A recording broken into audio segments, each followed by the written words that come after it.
hacer la inscripción es que vamos a debatir, comenzar a debatir. A ver si alguien quiere, doctor Alberto Perales.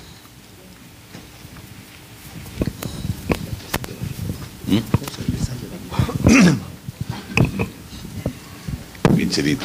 Bueno, obviamente agradecer muy personalmente esta magnífica exposición, tanto de Rolando como de Chelita, quien realmente me ha sorprendido por sus capacidades.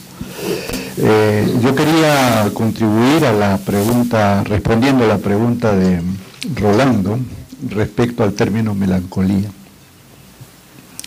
El término es muy antiguo, está vinculado a la época de la medicina hipocrática, figura como de en sus tratados médicos, y se vincula mucho a la teoría de la salud y de la enfermedad que en ese tiempo planteaba la escuela de Hipócrates, aquella división de los humores entre la bilis negra, la bilis amarilla, la flema y la sangre, y la clasificación de las, bueno, en ese tiempo no se hablaba de personalidad, pero sí de carácter, ¿no? El carácter sanguíneo, el carácter flemático, el carácter colérico y el carácter melancólico.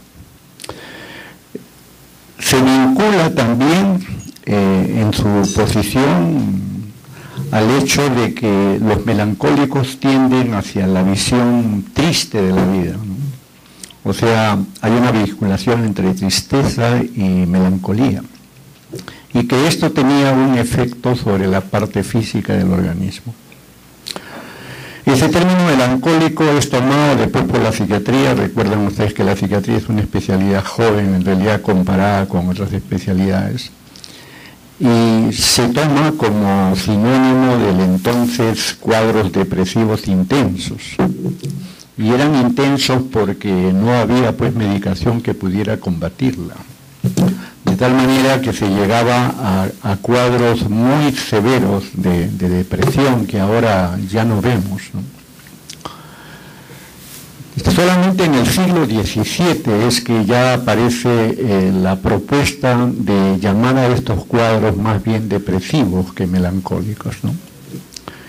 Y ya finalmente en las clasificaciones internacionales la palabra melancolía queda como un recuerdo, pero un recuerdo que nos ha dado mucha visión a los psiquiatras, porque el sufrimiento moral que sufre un melancólico es realmente muy intenso, y el riesgo de suicidio en las melancolías intensas era obviamente un riesgo muy alto, ¿no? Actualmente se utiliza más bien el término depresión en diferentes expresiones, ¿no? Vinculado con lo que ahora se está llamando también los trastornos bipolares. Así es que, Rolando, esa es la contribución que puedo dar a tu pregunta. Muchas gracias, Alberto. A ver, el doctor Alarcón. Muchísimas gracias. Mi gratitud también al doctor Rolando Calderón por una presentación sumamente completa, profunda y significativa. Y a Chela Castillo por la ampliación en cuanto al aspecto histórico. Quiero dar la invitación a los psiquiatras en la audiencia, añadir muy poco a lo dicho por Alberto Perales. Aparte de la teoría moral de tiempos hipocráticos, el concepto de melancolía en su siguiente etapa, aparte de la depresión intensa que señaló Alberto, se vincula el concepto de depresión endógena versus exógena o reactiva. Endógena como nacida internamente y exógena debida a eventos estresantes externos. Al mismo tiempo entrañaba también en esa época el concepto de depresión psicótica, porque era tan severa que llegaba, era difícil de tratar, que llegaba a etapas digamos, de pérdida de contacto con la realidad. Las nomenclaturas y clasificaciones actuales, lo que antes se llamaba melancolía, en este momento se llama trastorno depresivo mayor.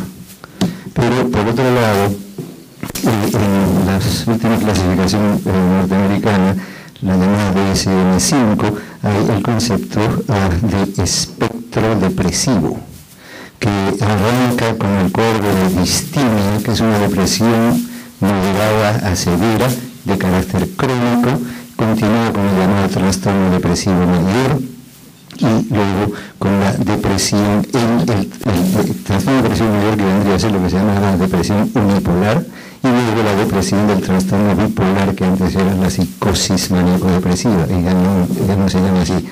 Yo creo que hay varios elementos en este concepto de espectro. La segunda parte de la invitación de Rolando tenía que ver con este concepto de Erasmo de Rotterdam, en relación a que la violencia es un elemento natural del ser humano. Es muy importante, y yo comparto la admiración por la posición, llamémosle las ideas de Erasmo de Rotterdam.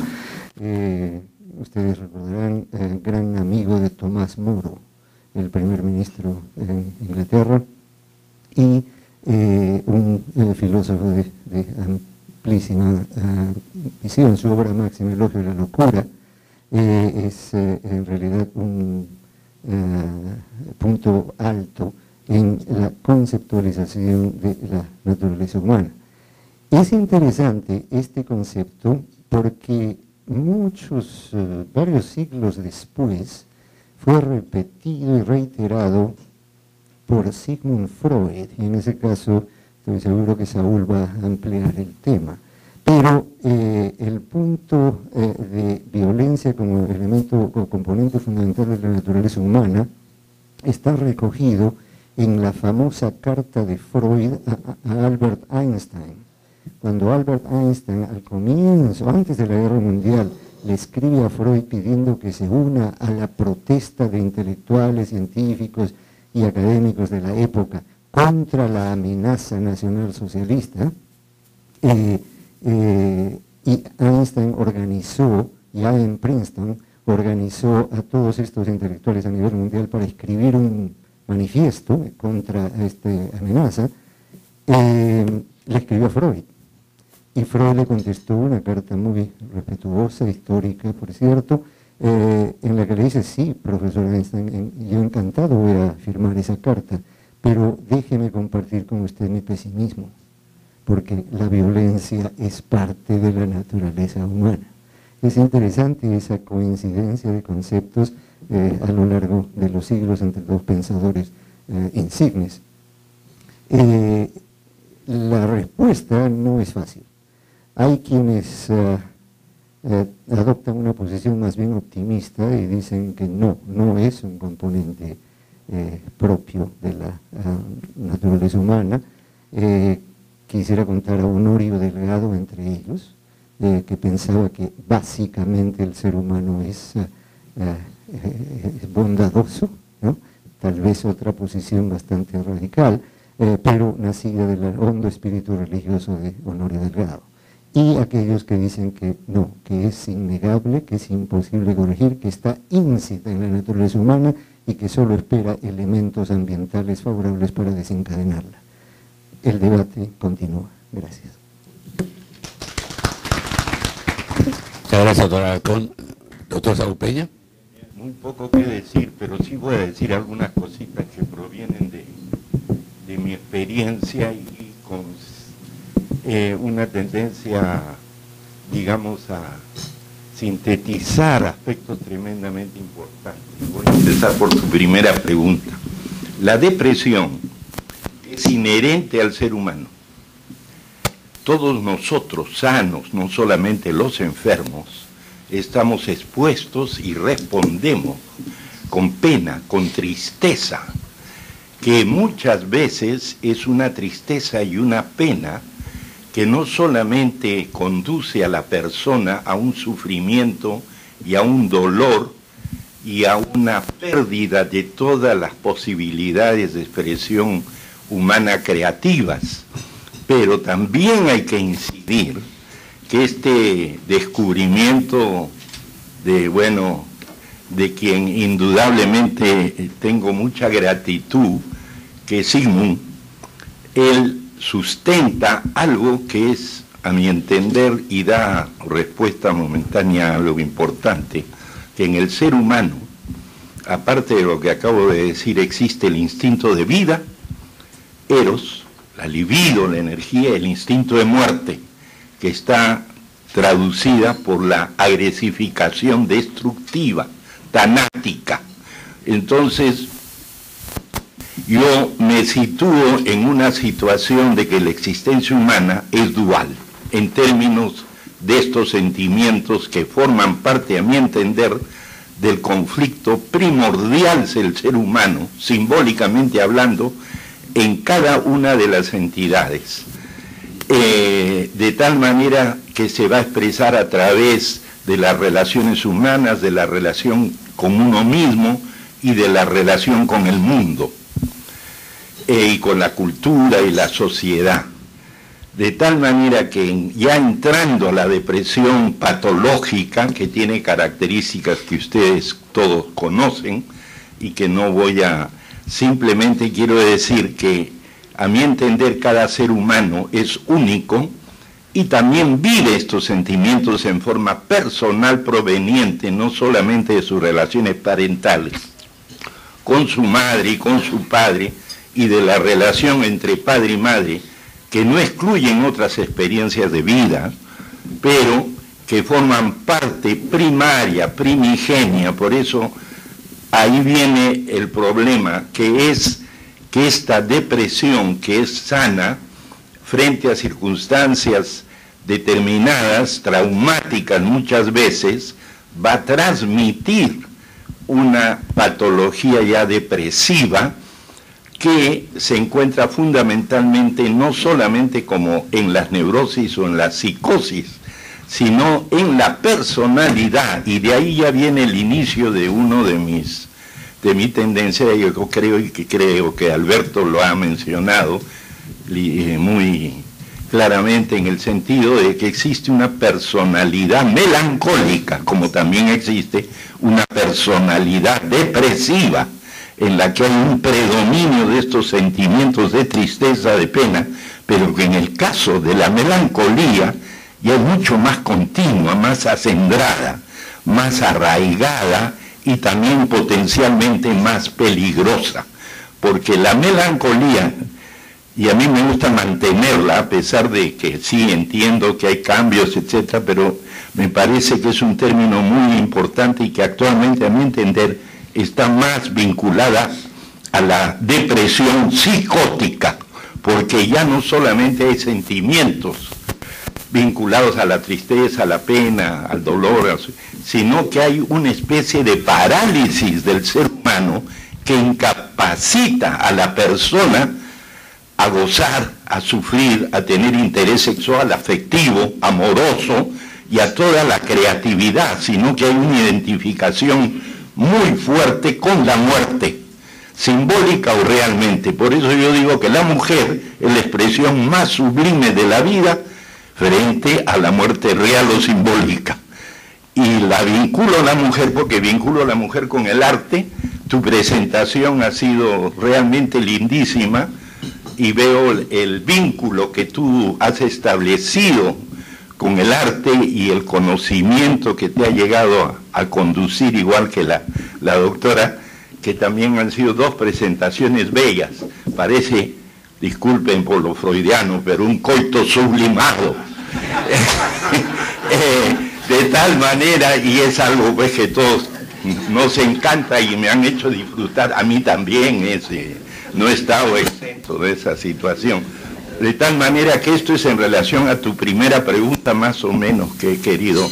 En cuanto a la violencia, también ya la dije, que soy integralista, y creo que a pesar de que la violencia se refiere más a la intensidad del impulso destructivo y agresivo, La violencia es cuando ya esto se concretiza a través de una destrucción hacia uno mismo, hacia el otro o hacia algo.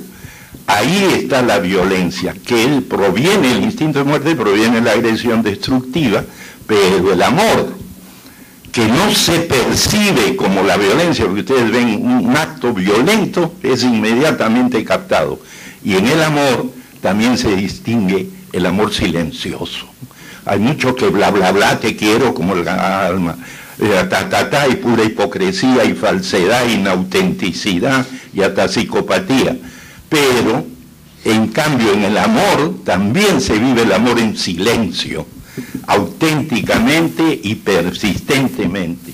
De tal manera que sí creo en la violencia, sin duda de duda no podemos, pero creo que el amor también es muy fuerte y sigue venciendo porque todavía la vida está por encima de la muerte.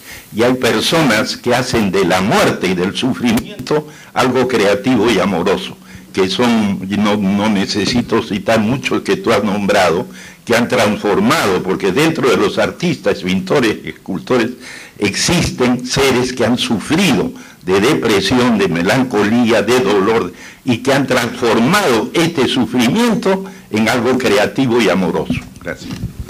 Gracias, Saúl, muchas gracias. Gracias. Gracias. Doctor Fausto Garmendia, por favor. Bueno, en primer lugar quiero también felicitar y agradecer al doctor Rolando Calderón y a la señora Graciela Castillo por esta brillante exposición acerca del arte pictórico. Y yo quería referirme a lo que el doctor Calderón señaló acerca de la pintura antigua que también se desarrolló en el Perú, y distinguir fundamentalmente que fueron las culturas pre-incas las que más destacaron en el arte de la pintura a través de los huacos que él ha señalado, ¿no es cierto? La cultura mochica, chimú, etcétera, nazca, que son pre-incas, fueron las que más desarrollaron en el arte en general, inclusive a través de los huacos antropomorfos, donde hay expresiones hasta de tristeza, etc. Los incas tuvieron en realidad una cerámica más, yo diría más sobria, de menor importancia a través de los queros, los aríbalos.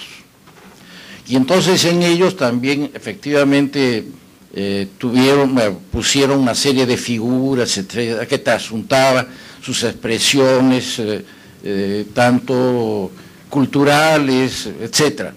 Pero lo que quería destacar es que existe huacos llamados de la transición, o sea, los incas o los artistas en sí cusqueños, una vez que llegaron los españoles siguieron produciendo, y hay una colección que fue una colección particular de José Orihuela, que la regaló al Museo Antropológico del Cusco, donde están los huacos de la transición, donde hay figuras no solamente autóctonas nativas, sino inclusive de los españoles. Eso es lo que quería agregar en relación a esta pintura antigua. En relación a la violencia, yo creo que hay que considerar que el hombre ha evolucionado desde una etapa en que realmente tenía que matar para sobrevivir, y entonces ha evolucionado a lo largo del tiempo, y evidentemente tiene que haberle quedado algo instintivo dentro de eso de la violencia, pero esto se ha modificado a través del tiempo, y se ha modificado en las expresiones, entre otras cosas, ¿no? Y ahora se utiliza lo que se llama el modelo ecológico, donde evidentemente existen, en primer lugar, el nivel individual, donde está todo lo que concierne al individuo en cuanto a su constitución, inclusive genética, o lo que él durante su desarrollo ha podido captar, entre ellos inclusive experiencias de violencia que lo hacen luego un individuo violento. Luego viene el nivel de las relaciones, o sea, las relaciones en la familia, si es una familia disfuncional o es una familia bien constituida, en el colegio, con el famoso bullying, entre otras cosas, ¿no? Y también en el trabajo, o sea, es el de las relaciones. El tercer nivel es el de la comunidad y el cuarto nivel es el de lo social, donde entre lo social habría que hablar, entre otras cosas, por ejemplo, para no abundar en el hecho de las instituciones tutelares débiles. Me estoy refiriendo al poder ejecutivo, al poder legislativo, al poder judicial, etcétera, a la Policía Nacional, la posibilidad de contar con armas de fuego, las discriminaciones, en fin, una serie de hechos. Entonces yo creo que ahora la violencia no solamente hay que considerar dentro del aspecto individual, sino de una serie de aspectos de carácter ambiental. Gracias, doctor muchas gracias. Sí. A ver, Chelita, sí. Un segundo para decir una cosa que me olvidé, que la diosa Victoria de Samotracia, la diosa Victoria, es Nike, o Nike en griego, Nike en griego. Y los de la firma Nike de zapatillas tomaron su símbolo de las alas de la victoria para dar la sensación del movimiento. O sea, así es de fuerte los rasgos de un artista, ¿no? Sí, doctor Eduardo Pretel, por favor. Acá el micrófono. Se mencionó de que la violencia es inherente al ser humano, pero hay un factor que diferencia al hombre y a la mujer. Incluso en trabajos experimentales se ha visto que animales que tienen testosterona en su vida embrionaria, como por ejemplo eso lo han hecho en animales, en ratones, inyectando a la madre preñada testosterona, y si incluso las crías son hembras, salen más agresivas. Y en cambio, si se inyecta hormona femenina, los machos que salen de esa preñez son más pasivos. Y hasta Einstein en algún momento dijo, hasta las hormonas determinan nuestro destino.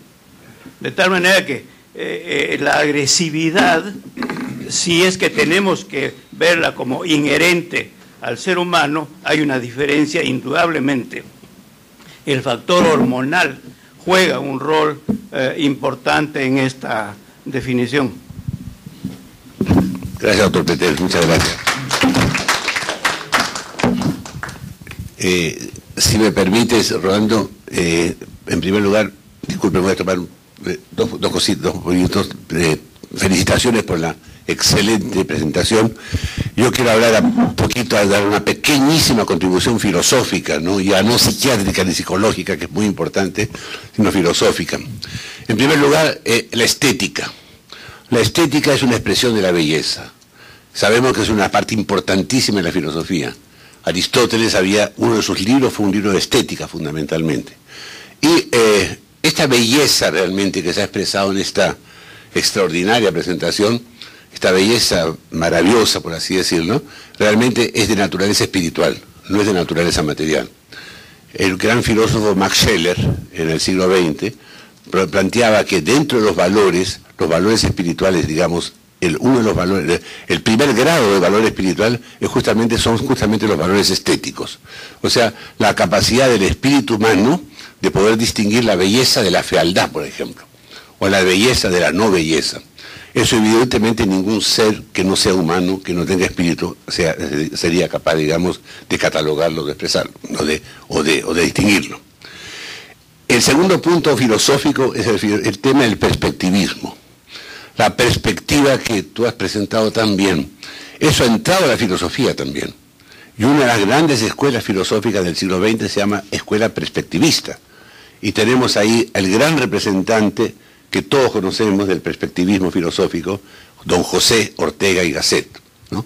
Este gran pensador español, que realmente nos orienta y nos ayuda y nos determina actualmente, que su concepción filosófica es justamente perspectivista, en un sentido histórico y vital. El ratio-vitalismo de Ortega y Gasset es un ratio-vitalismo perspectivista, o sea, en diversas dimensiones, en diversos planos, para orientar justamente la vida humana en un cierto sentido, que es la vida que, como tú decías, tremendamente complicada y que tiene diversos aspectos, diversas dimensiones por las cuales nosotros vamos a transitar durante nuestra vida hasta nuestra muerte. Y el último tema, el tema de Erasmo, que el Renata Aragón lo dijo también. Erasmo fue un gran humanista, un humanista extraordinario, el famoso elogio de la locura que acaba de señalarnos el doctor Alarcón. Evidentemente el tema de la violencia es un tema filosófico. Heráclito de Éfeso hablaba del polemos, o sea, la polémica, la lucha entre los contrarios, y decía que toda la historia del cosmos y también la historia de la humanidad, o sea, los seres humanos estamos permanentemente enfrentándonos, lucha de contrarios para generar una cosa nueva, generar un progreso, generar un elemento verdadero, un elemento nuevo, un elemento que significa avance. Ahí viene, por ejemplo, la palabra polémica. Entonces, este concepto de Heráclito, que luego Hegel y Marx llamaron tesis, antítesis, síntesis, ¿no? Tesis y antítesis como contrarios, en realidad estos conceptos no son de Hegel, son de Fichte, ¿no? Pero ha sido Hegel el que los ha hecho digamos, valiosos, conocidos. Y para Marx, lógicamente, tesis y antítesis son absolutamente necesarios para engendrar la revolución, que significaría un progreso, un avance, etcétera, etcétera. Entonces, el ser humano, de alguna manera, evidentemente, desde Heráclito de Éfeso en el siglo VI a.C., ya tiene un germen de violencia, y ese germen de violencia es necesario para llegar, para progresar, para avanzar, para lograr entonces cubrir nuevas etapas, por así decirlo. Entonces creo que verdaderamente